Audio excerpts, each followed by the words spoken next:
Okay, today's project is we're going to test some wheel bands. So we sell these on our site. I've had them on my car for quite some time. With some regret, we didn't have them on the Model 3. So now we're going to put them on the Model 3. The wheel on the back is one of the ones that's already been semi-wrecked by people other than myself. So we've got a camera set up. We're going to go find some curbs, drive as close as we can to them, and just see whether they survive, see whether they protect the wheel, or whether they just look pretty. But it's going to be a fun test.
Alright, so as you can see, the wheel bands did a pretty good job.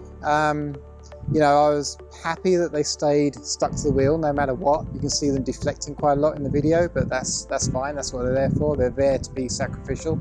You know, on the website, we obviously sell a full set, but we also sell singles as well. So if you do wreck the wheel, then you don't have to spend another bunch of money on a whole set. But yeah, I'm pretty impressed. I mean, it definitely protected the wheel. You know, the stuff we were doing was quite aggressive against a concrete curb. It's not typical, I guess, but yeah, we were deliberately steering into it. So the fact it survived that and everything's still in place is pretty good. So pretty happy with the results. Thanks for checking us out.